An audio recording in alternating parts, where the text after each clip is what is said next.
Hello दोस्तों, बहुत बहुत स्वागत है आप सबका आपके अपने YouTube चैनल एकलव्य एस्ट्रोलॉजी में। और दोस्तों, आज हमारे साथ मौजूद हैं श्री अपूर्व पाठक जी, इलाहाबाद से। और अपूर्व पाठक जी आज चर्चा करेंगे एक महत्वपूर्ण टॉपिक के ऊपर, सूर्य कुंडली या सूर्य के ऊपर। जैसा कि मैंने कहा था कि आपको अगले 31 दिसंबर तक रेगुलरली कोई ना कोई वीडियोस डायरेक्ट, मतलब एवरी डे आपके लिए हम लेकर के आएंगे। तो उसी श्रृंखला में इनका एक वीडियो है। इसी के साथ साथ अपूर्व पाठक जी अपना चैनल स्टार्ट कर रहे हैं, अपना भी काम अपना इंडिपेंडेंट भी कर रहे हैं। तो आप इनके चैनल को सब्सक्राइब जरूर करें, शेयर करें और सपोर्ट करें इनको आप, so that you can learn a lot of things from his channel. तो चलिए अपूर्व पाठक जी, शुरुआत करते हैं। धन्यवाद। सबसे पहले दर्शकों का आभार। और आशा करते हैं कि दर्शक हमारे जितने भी फैमिली मेंबर्स हैं सपोर्ट करेंगे हमारे नए चैनल को। तो एस्ट्रो श्री वर्मा नाम से है, आप उस जी। पे ढूंढ सकते हैं यूट्यूब पे। और बिल्कुल वहां पे जी। जो भी ज्ञान है वो साझा किया जाएगा। तो coming back to the topic, topic पे चलें। जो आज का टॉपिक है, वैसे तो टॉपिक है फिफ्थ फ्रॉम सन, लेकिन उसके पहले चूंकि सूर्य के ऊपर वीडियो बहुत पहले बनाई गई थी, एक बार और मैं सूर्य कुंडली की महत्वता पे चर्चा कर दूं। मैं ये कहता हूं कि सूर्य कुंडली इज द फॉरगॉटन कुंडली, जिसको एकदम इग्नोर किया जाता है। और सूर्य से सप्तम अगर भाव और आप, सूर्य से द्वितीय और 12वें के बारे में हमारी वीडियो पड़ी हुई है, आप उसको देख हाँ, सकते देख सकते हैं। मैं थोड़ा सा सूर्य लगन के बारे में आज फिर से एक बार एक रिकैप थोड़ा सा कर दूं, क्योंकि सूर्य बहुत इंपॉर्टेंट है, आत्मा है। स्टार्ट करूंगा कि चैप्टर 1 बीपीएचएस, वहां पर सबसे पहली बात महर्षि पराशर कहते हैं कि सूर्य जगत की उत्पत्ति का कारण है। Sun is the cause of all creation, यही शब्द इस्तेमाल हुआ है, जगत उत्पत्ति कारणम। उसके बाद एक और शब्द इस्तेमाल होता है, सर्वात्मा, सूर्य के लिए। आप एक टाइम एंड स्पेस में जितने लोगों से इंटरैक्ट कर रहे हो, वो सारी आत्माएं सूर्य के द्वारा रिप्रेजेंट होती हैं। आपके पैरेलली जितने एग्जिस्टिंग लोग हैं, आप जिनसे इंटरेक्ट करते हो, एवरीथिंग इज सूर्य, सन। पूर्व पुण्य का भाव पंचम भाव है नैसर्गिक कुंडली में। और पंचम भाव से जब आप पूर्व पुण्य देखते हैं तो सूर्य का उतना ही इंपॉर्टेंस बढ़ जाता है। अब वजह क्या बनती है इसकी? सूर्य आपको वो चीज दिखाता है कि आपने लोगों को क्या दे रखा था, किस तरीके से आपने अपने टाइम स्पेस में, जब आप पिछले जो भी लाइफ टाइम में जब भी आपका एग्जिस्टेंस था, आपने लोगों के साथ क्या किया, आप लोगों को क्या दिया, बेस्ड अपॉन दैट आपको क्या एक्सपीरियंस होने वाला है इस टाइम में। तो पास्ट लाइफ की चर्चा सब करते जरूर हैं, लेकिन सूर्य जो सबसे इंपॉर्टेंट ग्रह है, वो पूरी तरीके से इग्नोर कर दिया जाता है। मेरा हमेशा जोर रहता है कि मैं सूर्य, चंद्र और लगन तीनों को बल देता हूँ। और सबसे इंपॉर्टेंट, इधर उधर वर्ग कुंडली में झांकने के बजाय अगर पहले आप ये 3 जगह देखेंगे तो आपको बहुत ज्यादा चीजें समझ में आएंगी। आप लग्न की रेमेडी करते हैं, सबसे पहले लग्न की रेमेडी नहीं करी जाती है, सूर्य की रेमेडी करी जाती है। सूर्य लग्न का कारक है। एक छोटा सा मगर बहुत अद्भुत सूत्र और देता हूं। जो जिस भाव का कारक होता है, अगर उसके साथ कोई ग्रह बैठा है तो वो ऐसा बिहेव करेगा कि एज इफ उस भाव में बैठा है। सूर्य के साथ अगर कोई भी ग्रह है तो ये आपको दिखाएगा कि वो सीधा लगन पर मौजूद है। ठीक है, ये सूत्र हर भाव के लिए है। आप किसी भी, अगर चांद के साथ कोई भी ग्रह है तो आप डायरेक्टली उसे देखें कि वो सीधा इंपैक्ट डालेगा आपके फोर्थ हाउस में। हैं। ठीक है, तो ये सूत्र है और इसको डिटेल में हर ग्रह के साथ करें। तो आप सूर्य के लिए अगर कुछ भी करते हो तो आप लगन की रेमेडी कर रहे हो। हम्म। ठीक है, जितना भी हेल्थ रिलेटेड प्रॉब्लम है, सबसे पहली रेमेडी यही होती है कि सूर्य को किया जाए। बिल्कुल, और सूर्य ही कार्य शक्ति और क्रिया शक्ति है, ability to work and ability to act yes. And react. ब्रह्म मुहूर्त में उठना, सूर्योदय के समय सूर्य को अर्घ देना, है ना, एक तांबे के लोटे में कुछ अक्षत डाल करके गुड़हल के फूल के साथ सूर्य को अर्घ देना। जितने लोगों का हेल्थ प्रॉब्लम है, मैं एक छोटी सी बात बोलता हूँ कि अगर वो एक डिसिप्लिन्ड मैनर में, सूर्य का सबसे बड़ा रिश्ता है डिसिप्लिन से, एक डिसिप्लिन मैनर में अगर तांबे के लोटे में गुड़हल के फूल और अक्षत के साथ सूर्य को जल दे और सिंपल ओम घृणी सूर्याय आदित्याय 11 बार पढ़ते हुए सूर्य को अर्घ दें, हेल्थ को बहुत इंप्रूव करेगा ये। टू ऑल माय व्यूअर्स जिनको भी हेल्थ का इशू है, लेट राइजिंग का प्रॉब्लम है, बॉडी में बहुत वो, ये सबसे बहुत इफेक्टिव रेमेडी के लिए। ठीक है। अब सूर्य की चर्चा, सूर्य लगन का इंपॉर्टेंस, जैसे मैंने कहा पूर्व पुण्य, नैसर्गिक कुंडली का पंचम भाव, और पंचम नैसर्गिक कुंडली में सूर्य की राशि है। सूर्य के साथ अच्छी डिग्निटी में ग्रह जब बैठते हैं, जैसे मंगल है सूर्य के साथ बैठा है, तो मंगल का दो इंटरप्रिटेशन है। अगर डिग्निटी अच्छी है, अच्छे भाव में है, डिग्निफाइड होकर के बैठा है, तो प्रीवियस बर्थ में आपने ही लोगों के लिए बहुत लड़ाइयां लड़ी, लोगों को प्रोटेक्ट किया। और अगर उसकी डिग्निटी खराब है, तो इसका सीधा सा मतलब यह है कि आपने लोगों को सिर्फ गुस्से से ट्रीट किया है, अग्रेशन दिखाया है। आपकी पर्सनैलिटी में भी वो झलकने लगेगा इस बार वो सूर्य आपकी मंगल की पर्सनल, युति में। आप उस चीज में इन्वॉल्व जैसा हो मैंने जाएंगे कहा, मतलब। हाँ जैसा मैंने कहा कि वो सीधा लगन पर असर दिखाई पड़ेगा उसका। हम्म। सूर्य मंगल की युति में आप देखिए कि अगर बहुत क्लोजली कंजंक्ट है तो शरीर भी बहुत दुबला पतला दिखाई हम्म। पड़ेगा, बहुत डेवलप नहीं होगा। Athletic body. अग्नि तत्व बहुत बढ़ जाता है हम्म। बॉडी के अंदर। शनि सूर्य की युति मशहूर है पूरे इंटरनेट पे कि ये बहुत डिवास्टेटिंग होती है, खराब इंपैक्ट डालती है, लेकिन कभी इसके बारे में अगर विचार करेंगे ऐसा है हो क्यों रहा है, तो इसका सीधा सा संबंध ये है कि दुख, आपने दुख दे रखे हैं सबको, तो इस बार आपको जी महसूस होना है, गरीबी, दुख, बीमारी, शनि जिसका कारक है। इस तरीके से आप सारे ग्रहों को सूर्य लगन से समझ सकते हैं कि आपने क्या कर रखा है, इस बार आत्मा का एक्सपीरियंस कैसा हो। ठीक है। अब पॉइंट पे आते हैं जिसका मैं बात कर रहा था, कल आपने शॉर्ट भी बनाया उस पे, बहुत अच्छा शॉर्ट था। हम्म। टेक्निक है बहुत लंबी नहीं, टेक्निक छोटी है लेकिन बहुत महत्वपूर्ण है। सूर्य से पंचम भाव में जब भी आप देखेंगे, वहां पर आपको स्ट्रगल्स, वहां की चीजों से किसी टाइम पे सेपरेशन, वहां की चीजों से प्रॉब्लम्स, ये सब आपको जरूर दिखाई पड़ेंगे। हाँ। अगर कभी रेट्रोग्रेड ग्रह को भी आप पढ़ना चालू करें, तो शुक्र और बुध को छोड़ करके जब ग्रह रेट्रोग्रेड होते हैं तो वो सूर्य से पंचम भाव से रेट्रोग्रेड होना स्टार्ट होते हैं और नवम भाव तक जाते हैं। हम्म। जो वक्री स्थिति होती है वो सूर्य से पंचम भाव से चालू होती है। इसीलिए सूर्य से पंचम से नवम तक का बहुत स्पेशल सिग्निफिकेंस है। वैसे तो कोई भी ग्रह, अगर आप ये सोच रहे हैं कि चंद्रमा छठे भाव में बैठा है तो वो चीजों को, नवम भाव की चीजों को नहीं इन्फ्लुएंस करेगा, तो आपका गलत सोच है। चंद्रमा छठे भाव में बैठा है, आप ऐसे देखिए कि हायर एजुकेशन वगैरह के लिए इन लोगों को बाहर जाना पड़ जाता है, फादर से सेपरेट होना पड़ जाता है। बैठा वो छठे भाव में है, रिजल्ट वो कहीं और दिखा रहा है। ऐसे ही सारे ग्रह हर जगह पे रिजल्ट दिखाते हैं, लेकिन सूर्य से पंचम से नवम की स्थिति बहुत स्पेशल होती है। ठीक है। अब अपनी टेक्निक के कुछ उदाहरण जिससे आप इस चीज को समझ सकें कि हर जगह पे ये चीजें अलग अलग ढंग से मैनिफेस्ट होती है। हम्म। सबसे पहले सूर्य प्रथम भाव, रतन टाटा का अगर आप हॉरोस्कोप देखें तो रतन टाटा जी की कुंडली, डेटा एक्यूरेट है, रतन टाटा जी की कुंडली धनु लगन की है, सूर्य लगन में बैठा हुआ है। 4 बार अपने लव अफेयर्स में फेलियर और शादी करते करते वो रह गए।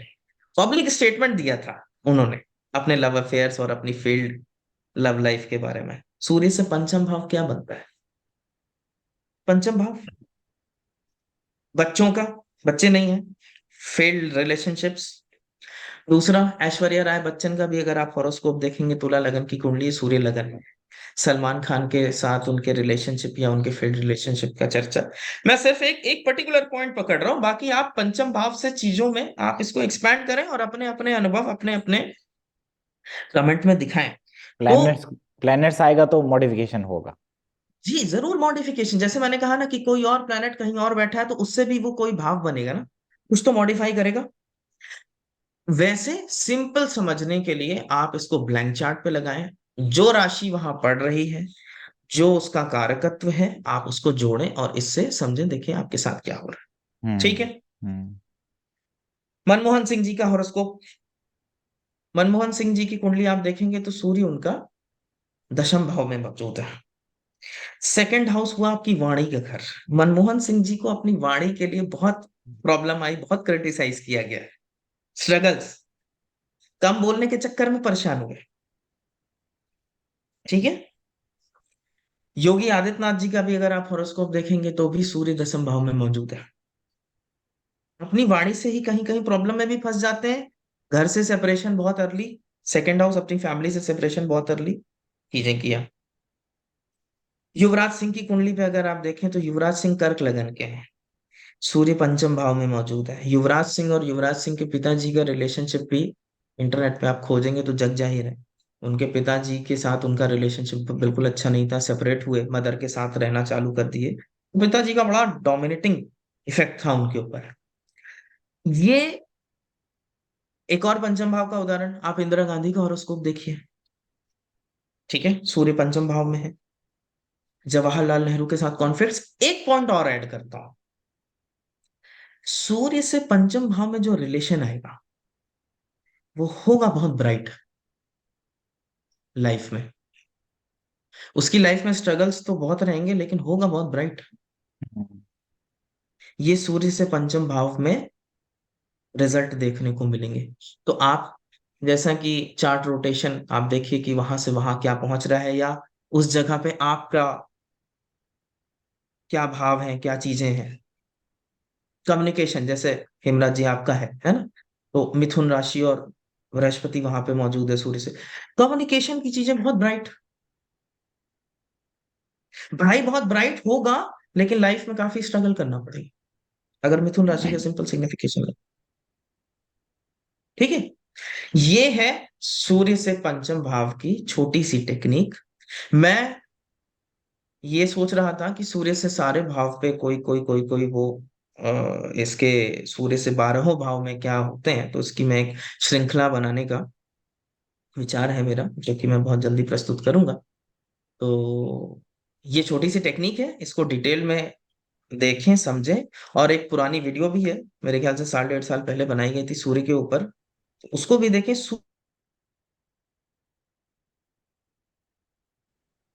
So, for English viewers, welcome to Eklavya Astrology, and today we are going to discuss about sun, a very important technique about sun. But before that, let me tell you that Apur Pathak ji is going to start his own channel. So kindly subscribe and share and support him. And he's a very brilliant astrologer and scholar of astrology. So Apur Pathak ji, welcome to Eklavya Astrology, and now you can also say a few words about your independent venture. Yeah, first of all, thank you, Himraji, for letting me, present this topic to our viewers. And I'm highly grateful for that.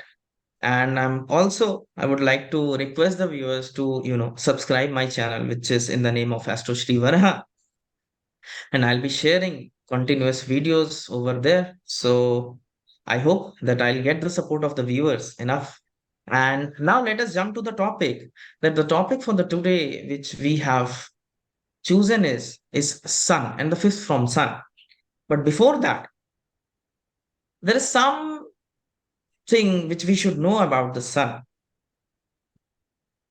Sun, the very first thing, is the cause of all creation, as Maharshi Parashar states in chapter 1 in his magnum opus, Brihad Parashar Hoda Shastra. And considering that statement, you can yourself in your chart, you can see from the Lagna and from the moon, you can see that wherever the sun is placed, you are being created for that reason. All right. So that is the very first step from the very first chapter. The next, he is saying that sun is Sarvatma, meaning all the souls which are existing at a particular time and space when you are existing, that is also represented by sun. And one among many things in the fifth house is Purva Punya, which in the natural zodiac is Leo, which is lorded by sun. So, sun ascendant indicates how you are going to experience this world, how your soul is going to experience this world. And based upon your own, what you have given to this world in your previous life, when you talk about past life, you cannot ignore sun. So, what you have given to the world in your previous life is also depicted by sun. So, if a planet is in a very good dignity, say it is Jupiter, and Sun and Jupiter is sitting in the ninth house, you will be very religious and you will also be, of a very high moral character because you have given a lot of Jupiterian things, a lot of counseling, a lot of teaching to the world in your previous birth, right? And say if that same planet is in a bad dignity, so that you will have to interpret that you did something negative, something bad. Say Mangal, you have got Mangal with sun in a positive sense, in a good position from the Lagna and Chandra Lagna, and it will indicate that you have fought for people's right. Okay, you have fought for people. You might have fought for their independence. Okay, but towards a negative side, you have dealt people with lot of aggression and anger. That is why now in this lifetime you will have to experience that. And Sun is the Karaka for the first house. Whichever planet will conjoin Sun, it will have a direct impact on your first house. Say if you have got Mars with Sun, Mars will be the one who will be, influencing the Lagna. The personality might be very lean and thin, correct? And some anger issues if it is badly placed. So that is the importance of Sun. You cannot ignore Sun. Now, let us come to the technique of today, which is fifth from Sun. You will notice two things that the fifth from Sun, the relative represented by the fifth from Sun, will be very bright and illustrious. But at the same time, he will have to face many hurdles in life. And at the same time, you will also face problems related to the fifth from Sun. We have got certain examples for you to understand it better. So, firstly, if you take the horoscope of Mr. Ratan Tata, he is Sagittarius ascendant with Sun in Lagna. Fifth house, he has failed 4 times in his love affairs, which he made a public statement about it, saying that no, I have, he was at the brink of getting married so many times, but his relationship abruptly ended. So Aishwarya Rai Bachchan having Sun in the first house, we all know about her failed relationship with Salman Khan or Vivek Oberoi. Manmohan Singh having Sun in the 10th house, he was always, man of few words. He used to speak very less, and that is why he was criticized a lot. All right. Yogi Adityanath, Sun in the 10th house. Sometimes he gets into trouble because of all these things, speaking, and also at the same time, he has to leave his family and things very early in his life to adopt the monkhood. Yuvraj Singh, got Sun in the fifth house, and fifth from there is the ninth house. You see that the relationship from father has suffered. Incidentally, he is also Cancer Lagna. So last time we discussed about Pisces. So Pisces is also falling in the ninth house, indicating that there is a problem. So it's like a double whammy situation. Yes. Correct? So he has faced many problems with his father, and he was separated from his father. But his father was a very bright person. He perhaps he used to do some villain characters in movies. So yes, and at a later stage, he got separated, and he also you know not a very cordial relationship with father. Mrs. Indira Gandhi, she is also Cancer ascendant, got Sun in the fifth house, and there was some tussle after her marriage with Mr. Firoz Gandhi. There was some tussle with the father. But the father, at the same time, you will see that the fifth from sun will have a very bright person. Over there, the person will be very bright, but the struggles will be there in his life throughout. That is for Okay. sure.